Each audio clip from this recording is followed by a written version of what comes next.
बिस्मिल्लाहिर्रहमानिर्रहीम। तो कल हम लोगों ने थोड़े बहुत बजट्स का देख लिया था, फॉर्मेट्स देख लिए थे, फिर हमने क्लास वर्क नंबर 4 भी कर लिया था। मैंने आपको class work number 1, class work number 2 और 5 का पार्ट ए सॉल्व करने को दिया था एज होम असाइनमेंट। मुझे जल्दी से बताइए, क्लास वर्क 1 में कोई मसला, क्लास वर्क नंबर 2 में कोई मसला? रिग्रेशन एनालिसिस यूज करना था इसमें, ठीक है। क्लास वर्क 1 और क्लास वर्क 2 तो बिल्कुल सिंपल थे, स्ट्रेट फॉरवर्ड थे। क्लास वर्क 3 जो है वो हम खुद सॉल्व कर चुके थे, ठीक है, हाई एंड लो मेथड से भी और रिग्रेशन एनालिसिस से भी। फिर क्लास वर्क 4 भी मैंने आपको करा दिया था और मैंने आपको दिया था क्लास वर्क नंबर 5 का पार्ट ए सॉल्व करने को, ठीक है। अब जो हम उसको सही से ऑब्वियसली बात है इतना डिस्कस नहीं कर पाए, और वरना हम कोशिश ये करते हैं कि हम लोग क्वेश्चन रीड करें, ठीक है, एटलीस्ट। तो इसमें यहाँ पे प्रॉब्लम ज्यादा से ज्यादा कहाँ आ सकता था कि आपके पास बहुत सारी चीजें आपको प्रेजेंट करनी है ना। आपको एक तो 3 महीनों का उसने कहा है कि प्रेजेंट करें, मतलब ऑब्वियसली बात है 3 months, right. An estimate of sales by units and rupee amounts for each of the first 3 months, यानी कि each of the first 3 months का ये हुआ कि आपको पहले तो इन तीनों महीनों का इंडिविजुअली बताना है, for each district and in total as well, ठीक है।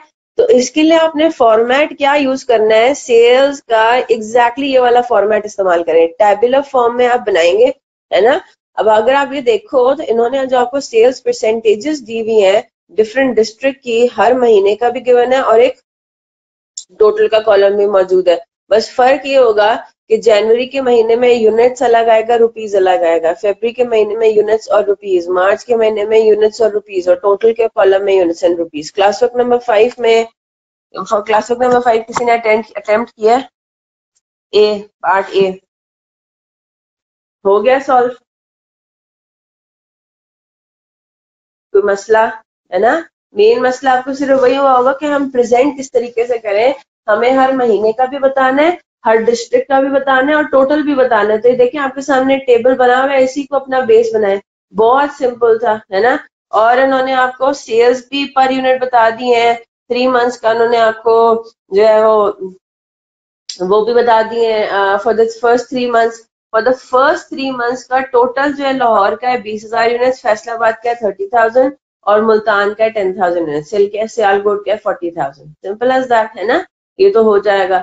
अब हम बिफोर मूविंग ऑनवर्ड्स इसका हमने पार्ट बी अभी देखना है, लेकिन जरा हम वापस से अपना स्टडी करने पे तो आए। हमारे जो जितने फॉर्मेट्स हैं डिफरेंट किस्म के, उसमें से हम कितने कर चुके हैं।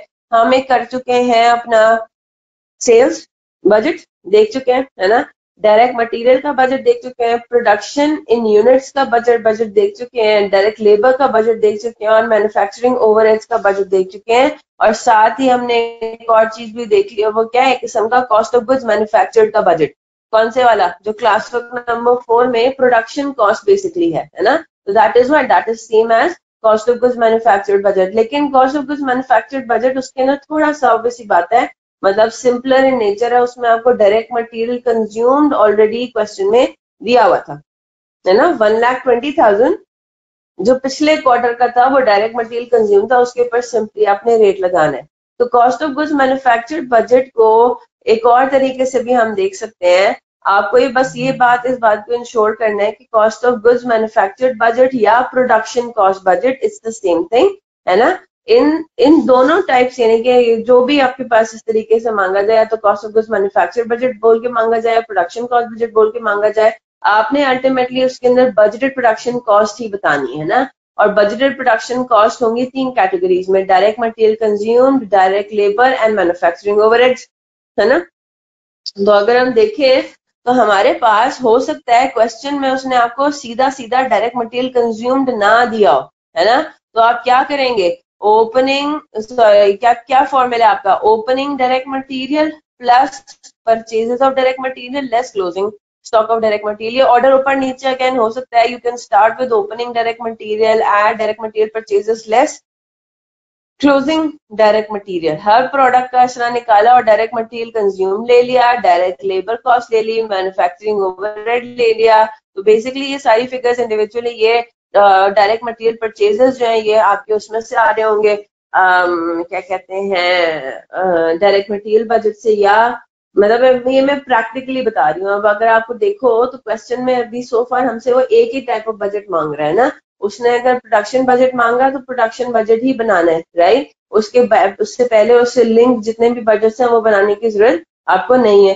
तो अगर आप इस तरीके का कोई सिनेरियो है तो you can do the working of for direct materials in this as well, ठीक है। लेकिन प्रैक्टिकली अगर मैं आपको बताऊं तो प्रैक्टिकली क्या होगा, डायरेक्ट मटेरियल परचेजेस, ये सारी इंफॉर्मेशन कहाँ से आ रही होगी डायरेक्ट मटेरियल की, वो आ रही होगी डायरेक्ट मटेरियल बजट से, है ना।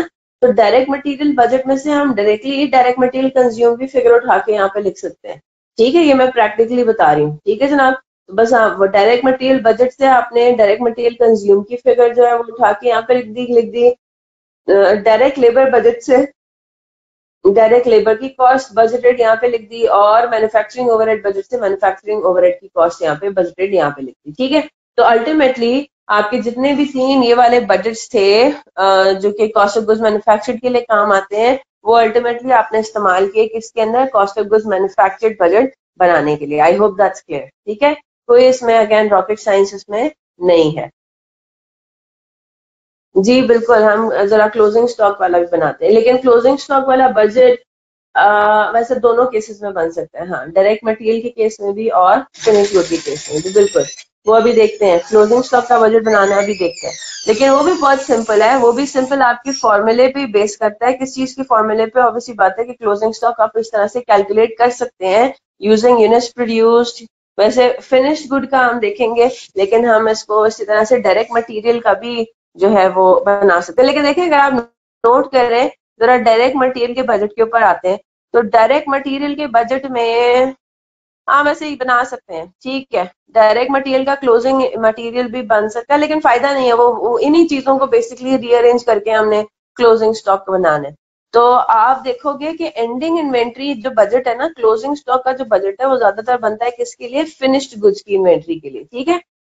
ठीक है जनाब, तो जरा आगे चलते हैं। हमने ये सारे बजट्स जो है वो देख लिए हैं। अब हमारे पास एक रह गया ये ending finished goods inventory budget, ठीक है। क्लोजिंग स्टॉक जो हमारे पास है फिनिश्ड गुड्स का, उसका बजट किस तरह से बनेगा, अब ये मैं आपको बताऊं, बिल्कुल सिंपल है। जो क्लोजिंग स्टॉक फिनिश गुड्स का बजट है वो आप बताएं जरा किस चीज पे बेस कर सकता है, वो आप किस तरीके से कैलकुलेट करेंगे, इस वाले फॉर्मूले के ऊपर बेस करेगा। Opening stock of finish goods plus units produced, है ना, ऑब्वियसली बात है अमाउंट इन रुपीस के साथ, ठीक है। इसके ऊपर भी बेस कर सकता है, ठीक है, minus closing stock of finish good. अच्छा सॉरी, ये मैं आपको उल्टा बता रही हूँ, मैं आपको बता रही हूँ कॉस्ट ऑफ गुड सोल्ड का, ये वाला नहीं फॉर्मूला इसमें अप्लाई होगा, ठीक है। एक सेकेंड, ये वाला फॉर्मूला अप्लाई नहीं होगा। क्लोजिंग स्टॉक, मैंने आपको वही मैं बोल रही थी कि तो दोबारा वही वाली बात रिपीट हो जाएगी। Closing stock of finished good budget, अच्छा जी, ये किस पे बेस कर सकता है, इसके अंदर हम क्या मतलब किस तरीके से हम इस बजट को कैलकुलेट कर सकते हैं। इसके अंदर जो अंडरलाइन पॉइंट है या रूल है वो ये है कि आपको ये बात पता है कि 1 unit of closing stock comprises of what, direct material cost, है ना, plus direct labour cost plus manufacturing overhead cost, है ना। इसको मैं प्रोडक्शन ओवरहेड कह सकती हूँ, प्रोडक्शन ओवरहेड कॉस्ट। बात समझ आ रही है। ये हमें बात पता है कि हमारा जो क्लोजिंग स्टॉक का एक यूनिट है, उस एक यूनिट में डायरेक्ट मटेरियल कॉस्ट भी शामिल हो, मतलब direct material cost per unit plus direct labour cost per unit plus manufacturing overhead per unit, इन तीनों को हम ऐड करेंगे तो हमारे पास एक यूनिट ऑफ स्टॉक की आ जाएगी कॉस्ट। उसको हमने सिंपली किससे मल्टीप्लाई करना है, मल्टीप्लाई करना है यूनिट्स ऑफ क्लोजिंग स्टॉक से, है ना। तो हमारे पास अमाउंट इन रुपीस क्या हो जाएगा फॉर क्लोजिंग स्टॉक, वो हमारे पास आ जाएगा is equal to per unit total cost of finish good multiplied by number of, या इसको ऐसे कर लें, क्लोजिंग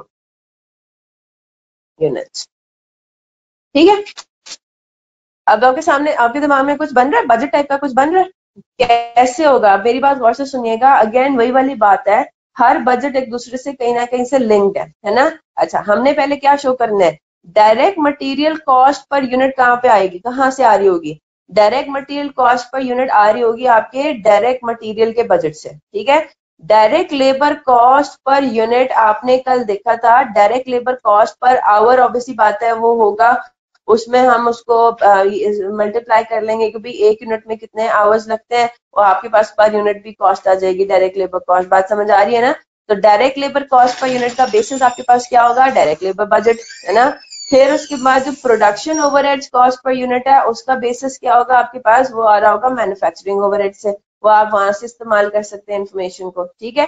तो अल्टीमेटली ये जो बैक एंड पे जो तीन मेजर आपके पास बेसिक बजट्स थे, वो फिर आपको कहाँ पे हेल्प कर रहे हैं? वो फिर आपकी एंडिंग इन्वेंटरी बजट में कैलकुलेट करने बनाने में हेल्प कर रहे हैं। अगेन फॉर्मेट ऊपर नीचे हो सकते हैं, हम ऑब्वियसली बात है वही वाला फॉलो करेंगे जो क्या क्या स्टडी टेक्स्ट में है, ठीक है? अब यहाँ पे देखें क्या हो रहा है, direct material cost per unit, direct labour cost per unit, manufacturing overhead cost per unit, ठीक है? अब अगेन ऑब्वियसली बात है, आप उसमें मत कंफ्यूज होइएगा कि हमारे पास जो मैन्युफैक्चरिंग, अब जैसे हम लोग ये देख लेते हैं direct material cost per unit के अंदर हमने पर यूनिट तो कैलकुलेट नहीं किया, हमने तो यहाँ पे देखा था कि भाई हमारे पास टोटल बजटेड परचेजेस कितनी है, तो भाई यू कैन कैलकुलेट दैट इतना, आप कैलकुलेट कर सकते हो कि आप कितना एक यूनिट में कितना कंज्यूम होता है डायरेक्ट मटेरियल, है ना? कितना कंज्यूम होता है? 1,41,000 आपको पता है कि it is required for production, आपको पता है कि बजटेड प्रोडक्शन यूनिट्स है 47,000, you can do the math, right? You can calculate कि एक यूनिट पे आपने कितना मटेरियल इस्तेमाल किया, राइट? नहीं, और मोहसिन रजा, हम सीओजीएस का फॉर्मूला नहीं लगाएंगे क्योंकि सीओजीएस का फॉर्मूला यूज होगा सीओजीएस के बजट में, तो वो रिपीटिशन हो जाएगी ना, इसीलिए मैंने वो रिमूव कर दिया। मुझे एकदम से ख्याल आया कि ओ हाँ, ये तो उसमें मतलब याद रखना मुश्किल नहीं है, मुझे याद रह गया ना, मैंने तो स्टडी टेक्स्ट खोल के आपको नहीं, उसमें उसमें उसमें थोड़ी ये चीज मैंने पिन पॉइंट की, मैंने पहले कहा कि ओ अच्छा, ओप क्लोजिंग इन्वेंट्री का बजट जो है इस तरीके से बन सकता है, फिर मैंने कहा नहीं, क्लोजिंग इन्वेंट्री का बजट अगर हम इस तरह से बना देंगे तो कॉस्ट ऑफ गुड्स सोल्ड का बजट कैसे बनेगा? फिर वो तो फिर रिपीटिशन हो जाएगी। तो फिर मुझे ख्याल आया कि ओ नहीं, क्लोजिंग इन्वेंट्री का बजट जो है वो डिफरेंट तरीके से बनता है, आप पर यूनिट कॉस्ट निकालते हैं डायरेक्ट लेबर की, आप पर यूनिट कॉस्ट निकालते हैं बाकी दोनों कंपोनेंट्स की, और आपने उसको सिंपली क्या कर देना होता है, ये देख लें, direct material cost per unit की कैलकुलेशन आप कर सकते हैं, direct labour cost per unit की कैलकुलेशन कर सकते हैं, manufacturing overhead cost per unit की कैलकुलेशन आप कर सकते हैं, टोटल कॉस्ट पर यूनिट आपके पास आ गई, उसको आपने सिंपली मल्टीप्लाई कर दिया किससे? Budgeted finished goods unit closing, ठीक है? उससे आपने मल्टीप्लाई कर दिया तो आपके पास क्या आ जाएगा? टोटल मल्टीप्लाई करेंगे, 8,000 को मल्टीप्लाई किया 23 रुपीज पर यूनिट से, तो आपके पास टोटल आ गई एंडिंग फिनिश्ड गुड्स इन्वेंट्री आ गई 1,84,000, सिंपल एज दैट। तो ये आपका जो अमाउंट इन रुपीज भी इसमें आ गया और अमाउंट इन यूनिट्स भी आपके पास आ गया, ठीक है? यूनिट्स में भी आ गया, रुपीज में भी आ गया, क्लोजिंग स्टॉक की यूनिट्स भी आ गया, वैल्यू भी आ गई। Is that clear? तो फिनिश्ड गुड एंडिंग इन्वेंट्री का एक तरीका ये भी है फॉर्मेट बनाने का, ठीक है? अब हम इंशाल्लाह क्वेश्चन नंबर 5 का पार्ट बी भी सॉल्व कर लेंगे, ठीक है? अच्छा, फिर एक और तरीका क्या हो सकता है क्लोजिंग इन्वेंट्री? वो डिपेंड करता है अगेन, आपके पास जो इंफॉर्मेशन अवेलेबल है आपने उसको इस्तेमाल करना है ना। अगेन जिस तरह मोशन कह रहे हैं, अब हम जब क्वेश्चन नंबर 5 का पार्ट बी देखेंगे तो 5 के पार्ट बी में हो सकता है कि हम इस तरीके से अपना क्लोजिंग एंडिंग इन्वेंट्री का बजट ना बना सकें, तो फिर हमें क्या फॉलो करना पड़ेगा? फिर अल्टीमेटली हमें यही वाले फॉर्मूले के थ्रू हम इसको बनाएंगे, ठीक है? Opening stock of finish good plus units produced minus closing stock of finish good is equal to COGS, ठीक है? अब अगर हमारे पास इस तरह की कोई इंफॉर्मेशन नहीं गिवन जिसका भी हमने बजट पढ़ा है, तो फिर अल्टीमेटली हम कौन से वाले फॉर्मेट पे रिवर्ट करेंगे? ऑब्वियसली बात है, फिर हम इसी तरीके से अपनी कैलकुलेशन करेंगे। बात समझ आ गई? Minus units is equal to unit sold, एक तरीका ये भी इन अदर वर्ड्स हो सकता है, ठीक है? ये भी तरीका हो सकता है। Is that clear? तो वो डिपेंड करता है आपके डेटा के ऊपर। ठीक है। तो मैं एग्जैक्टली इसको रूल आउट नहीं करी कि भाई बजट जो है वो एंडिंग इन्वेंट्री का बजट इस तरीके से नहीं बन सकता, बिल्कुल बन सकता है, लेकिन फिर अगेन उसमें आपको इस बात का ख्याल रखना पड़ेगा कि भाई उसमें फिर डेफिनेटली वो फिर कॉस्ट ऑफ गुड्स सोल्ड का बजट आपसे नहीं बनवा रहा है, या बनवा भी रहा है तो वो थोड़ा ऑब्वियसली बात है, उसमें फिर हमें एडिशनल इन्फॉर्मेशन भी डालनी पड़ेगी। ठीक है, तो अगर इस तरीके का है तो बस हमने इसको रीअरेंज करना है ना। Closing stock of finish good का बजट आपको बनाना है, क्लोजिंग यूनिट्स आपको बताने और उनकी कॉस्ट बतानी है फॉर एग्जांपल, और आपको क्लोजिंग स्टॉक जो है वो डायरेक्टली नहीं दिया हुआ, आपको कैलकुलेट करना है, वही आपका मेन पॉइंट है उस बजट की कैलकुलेशन का, कि हम budgeted closing stock in units and amount in rupees निकाल सके। तो हमारे पास हम क्या करेंगे, इसको बस थोड़ा सा रीअरेंज करेंगे। हमारे पास क्या बन जाएगा, opening stock of finished good plus units produced minus units sold, है ना। इसको हमने रीअरेंज किया तो हमारे पास सब कुछ यूं हो गया, और इसको यूज करके फिर हम अपना बजट बना सकते हैं। ठीक है, क्वेश्चन नंबर 5 पर आ जाते हैं, क्योंकि क्वेश्चन नंबर 5 में जो है वो इसी चीज को मांगा गया है। ठीक है, क्वेश्चन नंबर 5 का पार्ट बी क्या कह रहा है, a schedule of end of month inventories by units for each of the first 3 months and in total।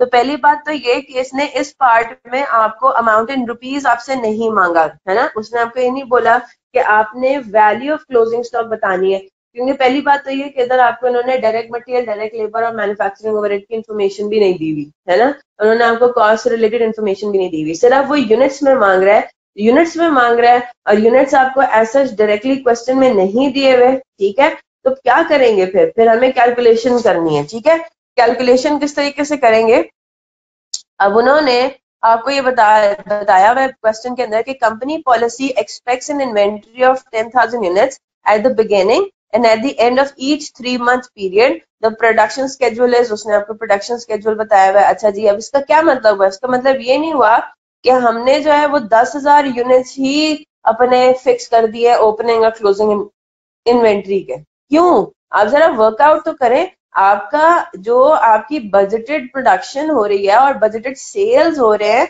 वो आपके हर महीने के एंड पे 10,000 यूनिट्स थोड़ी रिजल्ट कर रहे हैं। अब जब आप बजटेड अपनी इसका जरा बनाते हैं अपना, ठीक है, फॉर्मेट आपने बिल्कुल उसी तरीके से फॉलो करना है। ठीक है, आप ये बात मुझे बताने से रह गई कि जब हम अपना बजट बनाते हैं ना तो उसके ऊपर हेडिंग शेडिंग प्रॉपर डलेगी। ठीक है, किस तरीके से डलेगी, ऑब्वियसली बात है, आप अपनी एंटिटी का नाम वगैरह भी उस तरीके से लिखेंगे जिस तरह बिल्कुल हम लोग अपने फाइनेंशियल स्टेटमेंट्स बनाते हैं। ठीक है, मिडलैंड्स कंपनी हो गया, फिर आपने अगली लाइन में ये बताना है कि ये बजट है किसका। ठीक है, तो ये क्या बजट है,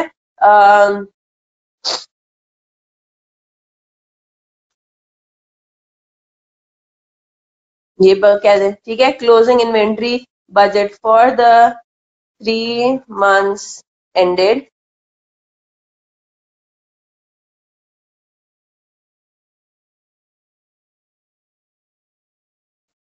ठीक है, for the 3 months ended 31st March। अब स्केड्यूल का हमारा उसी तरीके का हम फॉर्मेट अपना बेसिस बनाएंगे। ठीक है, हमारे पास हेडिंग में आ जाएगा डिस्ट्रिक्ट, वही उसी तरीके से डिस्ट्रिक्ट आ गया, फिर जनवरी फरवरी मार्च एंड टोटल। ठीक है, ये आपने कर दिया डिस्ट्रिक्ट में। अच्छा, अब हमें जरा कैलकुलेशन प्रॉपर करनी है ना। अब हम प्रॉपर कैलकुलेशंस किस तरीके से करेंगे, अगेन आपको हर महीने के एंड पे, अब यहाँ पे अब थोड़ा सा हम स्टम्प हो जाएंगे, स्टम्प तो नहीं होंगे खैर, लेकिन हमें एटलीस्ट ये होगा कि यहाँ पे हम जरा देखते हैं, इन्होंने हमें हमसे डिस्ट्रिक्ट वाइज मांगा हुआ है, schedule of the end of month inventories by units for each of the first 3 months and in total, नहीं इतना, इसने हमसे ईच डिस्ट्रिक्ट नहीं मांगा हुआ, तो ये अच्छी बात हो गई ना, ईच डिस्ट्रिक्ट नहीं मांगा हुआ, वरना हमें हर डिस्ट्रिक्ट का पहले अलग अलग वर्किंग करनी पड़नी थी, वो इतना मुश्किल नहीं होता। हम पहले जो है वो किसकी हेडिंग डालते, लाहौर की हेडिंग डालते, वर्कआउट करते, फिर फैसलाबाद की वर्किंग करते। यहाँ पे उसने आपसे हर डिस्ट्रिक्ट का टोटल मांगा हुआ है, तो इसलिए यहाँ पे जरा डिस्ट्रिक्ट हमें रिमूव करना पड़ेगा, बिकॉज उसने डिस्ट्रिक्ट वाइज आपसे इंफॉर्मेशन नहीं मांगी हुई। This is class work number 5 का पार्ट बी। ठीक है, किस तरीके से वर्कआउट करेंगे, ऑब्वियसली बात है, और तो इसने हमें कोई और इन्फॉर्मेशन नहीं दी हुई, तो हम क्या करेंगे, जनवरी फरवरी मार्च टोटल हमने यूनिट्स में सारी बात करनी है। किस तरीके से करेंगे, starting from what, opening units. हाँ जी, ओपनिंग इन्वेंट्री कर दें या ओपनिंग यूनिट्स कर दें, इट्स द सेम थिंग। चले ओपनिंग इन्वेंट्री कर देते हैं। क्या है जनवरी, ऑब्वियसली बात है जनवरी से हमने स्टार्ट करना है, तो जो जनवरी का क्लोजिंग स्टॉक होगा वही फरवरी का ओपनिंग में जाएगा, तो पहले हम जनवरी के कॉलम को फिल करेंगे। ठीक है, जनवरी का ओपनिंग स्टॉक हम क्या लेंगे? हाँ जी, जनवरी का ओपनिंग स्टॉक फिर हम क्या लेंगे? ऑब्वियसली बात है 10,000 यूनिट्स। इन्होंने आपको क्वेश्चन में कुछ भी नहीं बताया हुआ है ना कि भाई दिसंबर का क्लोजिंग क्या था, राइट? ठीक है ना, दिसंबर का क्लोजिंग उसने नहीं बताया हुआ, लेकिन आपको उसने पॉलिसी बता दी है, the company aspects an inventory of 10,000 units at the beginning and at the end of each 3 month period. तो एटलीस्ट हमें जनवरी का पता लग गया कि जनवरी का जो बिगिनिंग इन्वेंट्री है वो कितना है, वो 10,000 यूनिट्स है। अच्छा जी, फिर उसके बाद हम क्या करेंगे, उसमें क्या फिगर लेके जानी है? ऑब्वियसली बात है जो आपके एस्टिमेटेड या प्लान्ड प्रोडक्शन है, ठीक है, बजटेड प्रोडक्शन। हाँ जी, क्या है बजटेड प्रोडक्शन जनवरी के महीने की? अब याद रखिएगा आपने तीनों उसका मिक्स करना है, यानी कि तीनों आपने डिस्ट्रिक्ट्स का ऐड करना है। ठीक है, what is the planned production for the month of January? हाँ जी, जल्दी से बताएं।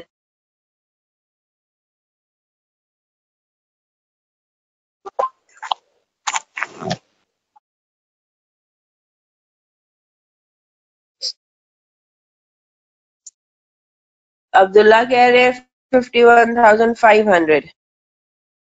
नहीं, वो तो सेल्स है मेरे ख्याल से।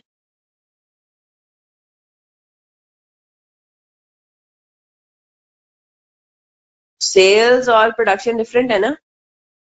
किधर है क्या?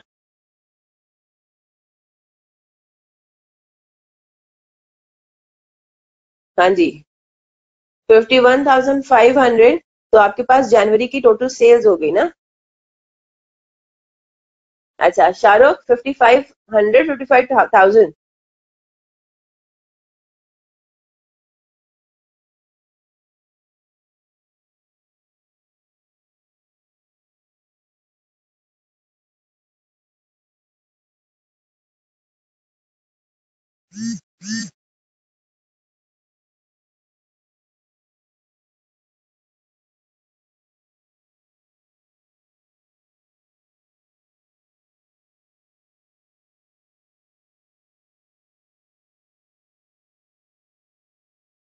फिफ्टी फाइव हंड्रेड आप कह रहे हो?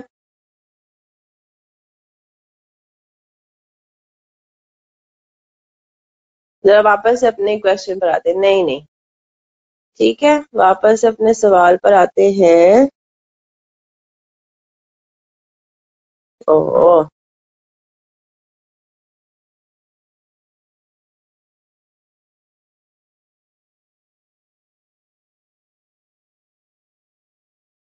हाँ जी, क्या किस तरीके से इसको करेंगे, जरा वर्कआउट करें। Just give me a minute, I will be right back.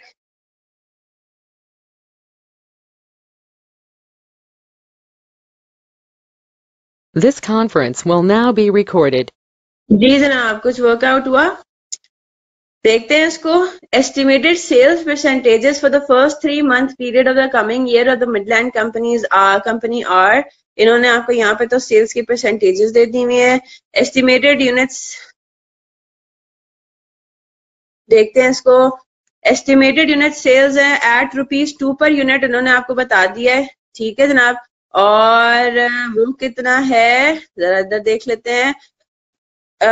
हाँ जी, estimated unit sales by districts for the 3 months is Lahore के 20,000 यूनिट्स, फैसलाबाद के 30,000 यूनिट्स, मुल्तान के 10,000 यूनिट्स और सियालकोट के 40,000 यूनिट्स। ठीक है, the company policy expects an inventory of 10,000 units at the beginning and at the end of each 3-month period. The production schedule is January, February, March, 55%, 30% और 15%। ठीक है, अब हमारा ऑब्जेक्टिव यहाँ पे क्या है?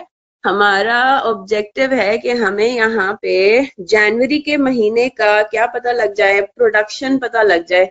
ठीक है जी, हाँ जी, जनवरी के महीने का, फरवरी के महीने का और मार्च के महीने का हमें प्रोडक्शन बेसिकली चाहिए इन यूनिट्स, राइट? और आप सारा काम कर रहे हो टोटलिटी के बेसिस पे, है ना? You doing everything on the basis of, मतलब सारे डिस्ट्रिक्ट्स का आपने टोटल कर लिया। तो अब किस तरीके से हम budgeted production for the month of January निकाल सकते हैं? हाँ जी, प्लान्ड प्रोडक्शन हमारी for the month of January किस तरीके से हो सकती है, जरा देखते हैं। हाँ जी, बिल्कुल ठीक, एमन और मुनीबा और जावेद इकबाल ने बिल्कुल सही कैलकुलेट किया। ठीक है, हम क्या कह रहे हैं? हम ये कह रहे हैं कि जी ये तो हो गई हमारी सेल्स, है ना, ये क्या हो गई, ये सारी की सारी हमारी सेल्स हो गई।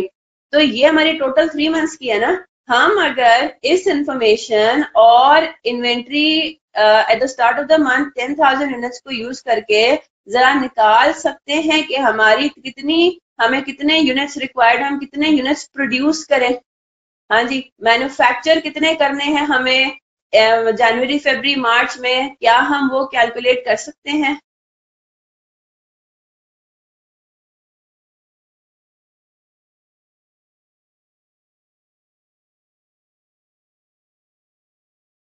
हाँ जी, सेल्स फॉर लाहौर कितने हैं? 20,000 यूनिट्स। फैसलाबाद 30,000 यूनिट, मुल्तान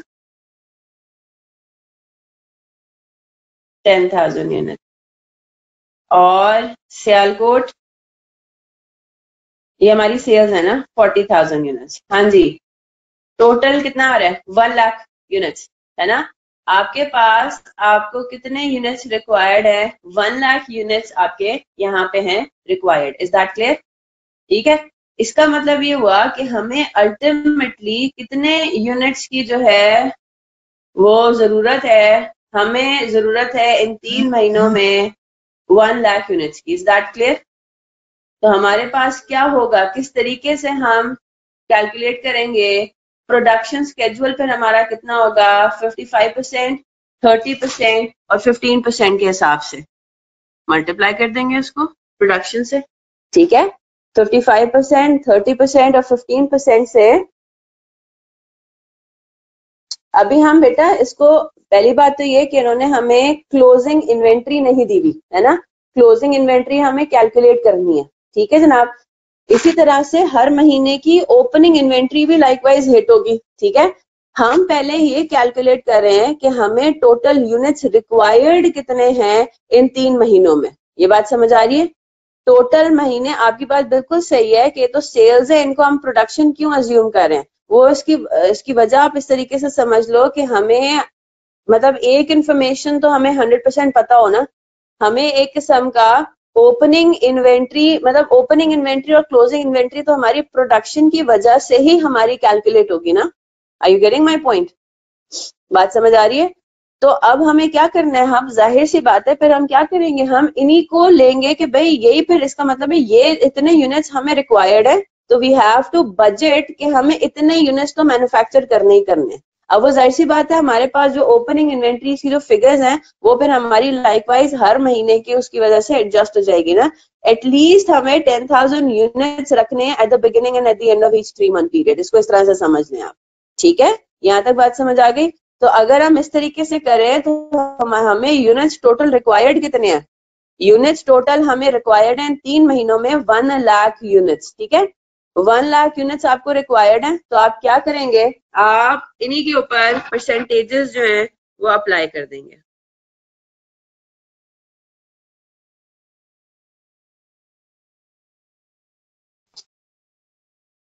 इसको आप इस तरह से समझ लें अब्दुल्ला, इसको आप इस तरह से समझ लें कि ये किस्म का 10,000 यूनिट्स जो है ना, ये आपका एक किस्म का आप कर लो कि भाई मतलब सेफ्टी स्टॉक तो उसको खैर नहीं कहेंगे। ठीक है, सेफ्टी स्टॉक तो हम उसको नहीं कह सकते कि भाई, मतलब एटलीस्ट आप ये एक्सपेक्ट करें कि भाई 10,000 यूनिट्स आपके रहेंगे ही रहेंगे at every month, and and month, start of the month. ठीक है, इसको इस तरह से आप ले लो। ठीक है, यहाँ तक बात समझ आ गई? तो हमारे पास जनवरी के महीने की बजटेड प्रोडक्शन कितनी आ जाती है? 1 लाख इंटू 55%। सिमिलरली फरवरी की कितनी आ जाएगी? 1 लाख इंटू 30%। ठीक है, मार्च की कितनी आ जाएगी? 1 लाख इंटू 15%। ठीक है, तो ये बजटेड प्रोडक्शन आपके पास आ गया। ओपनिंग इन्वेंट्री हमने सिर्फ यहाँ पे जनवरी की ली है जो बजटेड है, ठीक है। हमारे पास बजटेड प्रोडक्शन आ गया, हमने क्या करना है, इसमें से क्या लेस करना है, बजटेड सेल्स। हाँ जी, कितनी है बजटेड सेल्स, ये हमने पार्ट ए से जरा की हुई, जरा मुझे देखकर बताइए बजटेड सेल्स कितनी आ रही हैं जनवरी के महीने की टोटल, 51,500। ठीक है, हम बिल्कुल सिंपल फॉर्मेट यूज कर रहे हैं। जब हम इस तरह से लेके चल रहे हैं तो हमारे पास बजटेड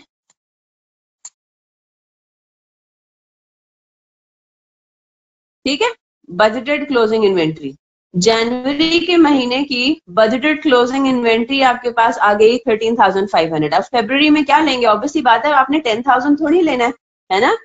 फरवरी का जो ओपनिंग इन्वेंट्री होगी बजटेड वो कितनी होगी, 13,500 यूनिट्स है ना, 13,500 यूनिट्स हैं। फरवरी के बजटेड प्रोडक्शन इतनी हो गई, बजटेड सेल्स जो है वो कितनी है, 27,000। तो आपके पास क्या हो जाएगा, बजटेड क्लोजिंग स्टॉक फरवरी के एंड का हो जाएगा 16,500। ठीक है, यही आ रहा है। अच्छा 27,500, एक सेकेंड, 27,500 ठीक है, 16,000 ठीक है। इसी तरह से मार्च के महीने में ओपनिंग स्टॉक आ जाएगा 16,000 टोटल। आपके पास बजटेड प्रोडक्शन है कितना, 15,000 बजटेड प्रोडक्शन है, और मार्च के महीने में 21,000 आपकी टोटल यूनिट सोल्ड है। तो 10,000 यूनिट्स ये एग्जैक्टली उतना ही जो है वो आपका बन रहा है। अच्छा जी, at the beginning and at the end of, oh अच्छा अच्छा आई गेट इट, एक सेकेंड इधर देखें, ये जो बात कह रहे हैं ना, company policy expects an inventory of 10,000 units at the beginning and at the end of each 3-month period. ये क्या कह रहा है, वो हर महीने के एंड की बात नहीं कर रहा। मेरी बात समझ आ रही है आपको, हर महीने के एंड की बात नहीं कर रहा, वो कह रहा है कि हमारा ये जो क्वार्टर है ना, क्वार्टर के शुरू और क्वार्टर के एंड पे 10,000 यूनिट्स होने चाहिए। ठीक है, exactly at the beginning and at the end of every quarter हम एक्सपेक्ट कर रहे हैं कि 10,000 यूनिट्स होंगे। तो देखें दिस होल्ड्स ट्रू। अभी कैलकुलेशन किया तो ये बात और क्लियर हो गई, बात समझ आ रही है। तो अब यहाँ पे अब जरा इसको भी हम समझते हैं। तो फिर हमने सेल्स फॉर तो 3 months को यहाँ पे क्यों लिया है, 1 लाख यूनिट्स को हमने क्यों ले लिया है, यूनिट्स प्रोड्यूस, क्योंकि अगर आप इसको इस तरह से वर्कआउट भी करो ना तो सेम आंसर आता है। क्या आता है, आप इस तरह से देख लो, ओपनिंग यूनिट्स इस 3-month पीरियड के कितने हैं, 10,000 है ना। फिर आपके पास कितना है, यूनिट सोल्ड, आपने यूनिट सेल कितने करने हैं, यूनिट सेल कितने करने हैं, 100,000 यूनिट सेल करने हैं। तो इसका मतलब ये हुआ कि आपको टोटल रिक्वायर्ड कितना है। ठीक है, आपने एक सेकेंड ही मैं उल्टा कर रही हूँ, ये क्लोजिंग यूनिट होगा ना, ठीक है। इधर देखें, क्लोजिंग यूनिट्स कितने रिक्वायर्ड है, 10,000। ठीक है जी, बिल्कुल। आप जरा इधर देखिए, क्लोजिंग यूनिट्स रिक्वायर्ड कितने हैं, 10,000 units of the month, yes और नो। आपने फिर सेल कितने करने हैं, 1 लाख यूनिट सेल भी करने हैं। तो इसका मतलब ही हुआ कि आपको टोटल यूनिट्स चाहिए कितने, 10,000 यूनिट्स उसमें से क्लोजिंग इन्वेंट्री में रखने और बाकी आपने बेचने हैं। तो आपको टोटल यूनिट्स कितने चाहिए, 1,10,000 यूनिट्स चाहिए, जिसमें से आपके पास 10,000 यूनिट्स ऑलरेडी ओपनिंग में मौजूद है ना। ये बिल्कुल वही वाला कॉस्ट ऑफ गुड्स सोल्ड वाला फॉर्मूला है। तो इसका मतलब ये हुआ कि आपको यूनिट्स प्रोड्यूस कितने करने हैं, आपको यूनिट्स प्रोड्यूस भी 1 लाख करने हैं। इस तरीके से भी उसको देख सकते हैं। ठीक है, बात समझ आ गई। 10,000 ओपनिंग इन्वेंट्री में, 10,000 क्लोजिंग में, आपको टोटल रिक्वायर्ड कितने हैं सेल करने के लिए इन 3 month के पीरियड में, 1 लाख ही चाहिए। तो आप इसको इस तरीके से भी वर्कआउट कर सकते हैं। ठीक है, ओपनिंग और क्लोजिंग इन्वेंट्री को यूज करके, again cost of goods sold वाला फॉर्मूला इसमें डाल दिया यूनिट्स के अंदर। तो ये आपके पास आ गया कि यूनिट्स टू बी प्रोड्यूस्ड हो गए 1 लाख यूनिट्स। ठीक है, दैट्स इट, हो गई बात। अब आपने क्या करना है, टोटल बताना है। तो जनवरी फरवरी मार्च के मिला के आपके पास टोटल कितना बनता है, एक सेकेंड, हाँ जी इसी तरह से करेंगे ना। जनवरी फरवरी मार्च का मिला के आपके पास ओपनिंग इन्वेंट्री जो है वो बनता है 39,500। बजटेड प्रोडक्शन आपके पास कितनी बनती है, 1 लाख यूनिट्स बनती है। ठीक है, और क्लोजिंग जो आपके पास सॉरी बजटेड सेल्स हैं वो कितनी है, 1 लाख की बजटेड सेल्स हैं। तो अगर हम देखें तो हमारे पास over a period of 3 months वैसे इसका कोई मतलब वो तो नहीं, लॉजिक तो कोई नहीं बनता 39,500 का, इस तरीके से वैसे करना नहीं चाहिए। तो ये क्योंकि देखिए इसका कोई लॉजिक नहीं बनता ना, 39,500 ये हो, हम क्या करेंगे, हम इस तरीके से करेंगे, 10,000 यूनिट्स हमारी ओपनिंग इन्वेंट्री में रखेंगे। ये बात आप सबको समझ में आ रही है? इसको कॉपी मत कीजिएगा, मैं आपको बता रही हूँ, इसको जरा देखें पहले। मैंने टोटल के कॉलम में क्या किया, मैंने टोटल के कॉलम में ओपनिंग इन्वेंट्री का टोटल ले लिया। ये 39,500 क्या रिप्रेजेंट करता है? क्या मेरे पास at any point in time opening inventory मेरी क्या 39,500 हुई है टोटल? नहीं ना। 39,500 ओपनिंग इन्वेंट्री यूनिट्स का मतलब ये हुआ कि आपका क्या मतलब हुआ इसका, आपका पीरियड के शुरू में 39,500 यूनिट्स थे, क्या मतलब? ये तो बात नहीं है ना। ये 39,500 एक्चुअली कोई मानी नहीं रखता, कोई मतलब नहीं है इसका, ये गलत हम काम कर रहे हैं, इसका तो कोई ये कोई मतलब सिनेरियो ही नहीं बन रहा। तो फिर हमें ये जो टोटल के कॉलम में ये सारी चीजें लेकर जानी है, वो क्या लेकर जानी है? अब आप अज्यूम ये करें कि आपको जनवरी फरवरी मार्च अलग अलग आपने नहीं बनाए, आपने जनवरी फरवरी मार्च का टोटल इन 3 महीने का इकट्ठा एक ही कॉलम में सारी इंफॉर्मेशन डाल देनी है। तो मुझे बात बताइए, इन 3 महीनों की टोटल ओपनिंग इन्वेंट्री कितनी थी? हम ये कहेंगे कि हमारे क्वार्टर के शुरू में 10,000 यूनिट्स थे ओपनिंग इन्वेंट्री। बात समझ आ रही है? 10,000 यूनिट्स थे हमारे पास ओपनिंग इन्वेंट्री। फिर हमारे पास हमने बजटेड प्रोडक्शन कैलकुलेट किए नीचे, और वैसे भी वो लॉजिकली भी हमने समझी है कि भाई यूनिट्स रिक्वायर्ड कितने हैं, वो हैं 1 lakh units, right. 1 lakh units आपने डाल दिए कि इन 3 महीनों में हम क्वार्टर में टोटल हम कितना बजट कर रहे हैं कि हम प्रोडक्शन कितनी करेंगे, 1 लाख यूनिट्स की, ठीक है। अच्छा जी, सेल्स कितनी हो रही है? सेल्स भी 1 लाख यूनिट्स की हो रही है। तो यहाँ पे आपने बजटेड सेल्स भी पूरे क्वार्टर की लिख दी 1 लाख यूनिट्स। तो आपके पास वही बात हो गई ना, जो क्वेश्चन में पॉलिसी मेंशन्ड है कि the company aspects an inventory of 10,000 units at the start and at the end of the 3 month period. वो थोड़ी सी उनको वर्डिंग थोड़ी सी चेंज करनी चाहिए थी, यहाँ पे ईच 3 मंथ पीरियड के बजाय वो लिख देते कि ईच क्वार्टर, तो वो ज्यादा हमें बात समझ में आता है ना। Eight the end of each 3 month period का मतलब ये कि 3 मंथ का एक पीरियड है और उस पीरियड की ओपनिंग और क्लोजिंग डेट पे 10,000 यूनिट्स आपके अवेलेबल होने चाहिए, ठीक है। तो ये चीज अब यहाँ पे देखें फिट बैठ रही है या नहीं बैठ रही? टोटल में सिनेरियो कब देखते हैं? नहीं जनाब, आप टोटल का कॉलम बनाते ही फिर क्यों है, इसका कोई मतलब तो होगा ना मोहम्मद शाहरुख। टोटल का कॉलम फिर बनाने का फायदा क्या? टोटल के कॉलम में मीनिंगलेस इंफॉर्मेशन तो नहीं होगी ना। मैं अगर टोटल के कॉलम में ये ले लूं, ठीक है, मैं अगर टोटल के कॉलम में 39,500 ले लूं, अच्छा फिर क्लोजिंग में भी 39,500 आएगा। मुझे बात बताएं, मैं अगर इन तीनों कॉलम्स को इग्नोर करूं और मैं सिर्फ टोटल के कॉलम को देखूं, तो मुझे ये बताएं जरा, चलें ये वाली बात तो मुझे समझ में आ जाती है, बजटेड प्रोडक्शन और बजटेड सेल्स तो 1 लाख ही बन रहे हैं ना, लेकिन व्हाट डज दिस 39,500 रिप्रेजेंट? हाँ जी, आप क्या बोलेंगे, ये 39,500 यूनिट्स क्या है? मोहम्मद शाहरुख जवाब दें, 39,500 यूनिट्स ये क्या है? क्या ये पीरियड के शुरू ओपनिंग, अच्छा आप कह रहे हैं कि ओपनिंग इन्वेंट्री है। मुझे बताएं जनवरी फरवरी मार्च में कभी ओपनिंग इन्वेंट्री 39,500 थी? या मैं ये बात कह सकती हूँ कि ये क्वार्टर की ओपनिंग थी? बेटा क्वार्टर की ओपनिंग इन्वेंट्री जनवरी की ओपनिंग इन्वेंट्री कहलाएगी ना। मैं आपको ये कहूँ कि जी क्वार्टर जब शुरू हुआ तो इन्वेंट्री कितनी थी, तो it was 10,000, it was not 39,500 at all. 39,500 units की कभी कोई इन्वेंट्री हुई नहीं हमारे पास बेटा शाहरुख, लेकिन हम थोड़ा सा लॉजिकली भी तो देखेंगे ना, व्हाट इज 39,500 टोटल? आपको क्या बताना है, टोटल के कॉलम में आपको ये बताना है कि इस पूरे पीरियड को मिला के क्या हमारे पास पोजीशन बनती है। अब बात समझ आई? क्वार्टर की क्या पोजीशन बनती है, जनवरी फरवरी मार्च को अगर हम मर्ज कर दें तो फिर क्या पोजीशन हमारी बनती है। जनवरी फरवरी मार्च को अगर हम मर्ज कर देते हैं तो हम क्या कहते हैं कि इस क्वार्टर की ओपनिंग इन्वेंट्री थी 10,000 यूनिट्स, 1 लाख बजट प्रोडक्शन हुआ, 1 लाख की सेल हुआ, तो क्वार्टर के एंड पे जो क्लोजिंग इन्वेंट्री बची है वो कितनी बची है, वो 10,000 यूनिट्स बची है। तो मीनिंगफुल इन्फॉर्मेशन होनी चाहिए ना टोटल के कॉलम में, टोटल का कॉलम बनाई क्यों रहे हैं फिर? 51,500 जी आपने जो पार्ट ए सॉल्व किया था उससे आया जावेद इकबाल। 51,500 हमने पार्ट ए, मैंने आपको होम असाइनमेंट दिया था, उसमें आपको सेल्स बजट बनाना था, तो टोटल जनवरी के महीने की सेल्स उससे आ रही है। हाँ जी मोहम्मद शाहरुख, नहीं इस क्वेश्चन की स्टेटमेंट बिल्कुल ठीक है। ठीक है, इन टोटल का मतलब ये हुआ कि फॉर द 3 मंथ पीरियड, अब सही है। इन टोटल का मतलब हुआ for the 3 month period, exactly quarter की टोटल भी बताएं। चलें ठीक है, बस यहाँ पे डिस्कशन है वहीं पर एंड करते हैं। आई होप ये बात अब आपको सबको समझ में आ गई है। ठीक है, तो नहीं जनाब, ये जो आपने एक्सप्लेनेशन दी है वो गलत है गुलाम मोहम्मद। 39,500 को डिवाइड बाय 3 किस बेसिस पे कर रहे हो आप? क्या हम ये बात कर रहे हैं कि हर महीने की ओपनिंग इन्वेंट्री इक्वल है?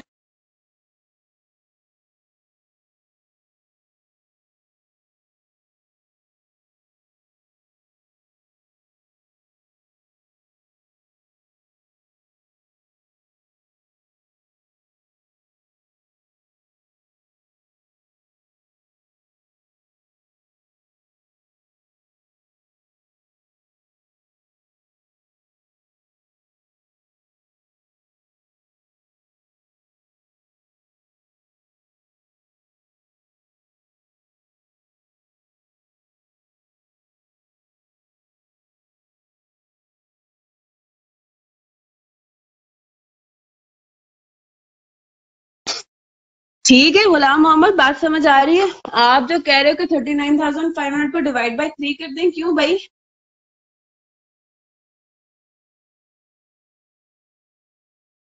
ऐसे नहीं करना, ठीक है। ये अपनी कोई मतलब अकाउंटिंग इसमें बिल्कुल भी नहीं डालनी। टोटल का मतलब ये हुआ क्वार्टर को एक बर्ड्स आई व्यू से देखना है। ठीक है, तो क्वार्टर की ओपनिंग इन्वेंट्री है 10,000 यूनिट्स, क्वार्टर की क्लोजिंग इन्वेंट्री है 10,000 यूनिट्स। Is that clear? चलें अब जरा हम वापस से आते हैं और हम जरा देखते हैं कि हमारे और कौन कौन से बजट्स जो हैं वो अब हमारे रह गए हैं, तो जरा उसको देख लेते हैं। ठीक है, एक नजर मार लेते हैं, फिर उसके बाद ताकि हम जब क्वेश्चंस करने पर आएंगे तो हमें ज्यादा प्रॉब्लम फिर नहीं होगा। मैन्युफैक्चरिंग ओवरहेड बजट हमने देख लिया, ending finish goods inventory budget भी हमने देख लिया, cost of goods manufactured budget भी हमने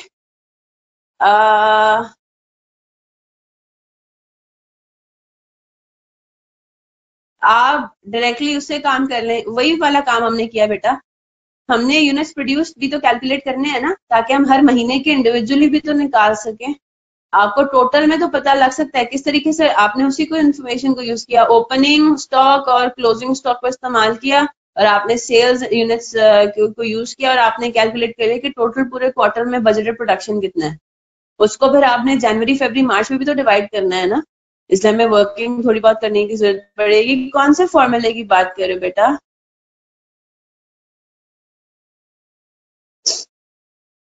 ये तो बेटा मीनिंग, अभी तो मैं ऐसे सब समझा रही थी हर चीज, मतलब इस तरह से कॉपी तो हर चीज मत करें ना।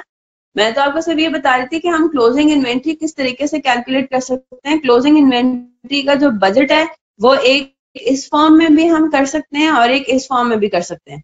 इंफॉर्मेशन पे डिपेंड कर सकता है करता है। आइडियल हमारा फॉर्म ऐसे ये वाला है, ठीक है। यहाँ हम इस तरीके से अपना फिनिश गुड की क्लोजिंग इन्वेंट्री का बजट बनाएं। लेकिन अगर इस फॉर्म में आपको नहीं गिवन, आपको गिवन ही इस तरीके की इन्फॉर्मेशन है कि भी आपको पहले वर्कआउट करना पड़ेगा कि क्लोजिंग इन्वेंट्री आपकी बजटेड है कितनी, और उसमें आपको जैसे अभी हमने सॉल्व किया तो फिर उसमें you got no option, you have to use this format to prepare the budget, that's it. और ये क्या है, ये कौन सा फॉर्मूला है? ये कॉस्ट ऑफ गुड्स सोल्ड का ही फॉर्मूला है, उसी को रीअरेंज हमने कर दिया।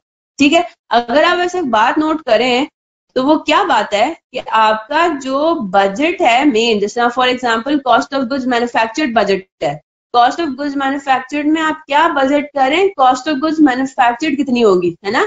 तो वो अगर आप देखें तो वो बजट का जो क्लोजिंग लाइन है ना, वो आपके पास बजट का मेन ऑब्जेक्टिव है, अचीव हो रहा है आखिरी लाइन में, है ना।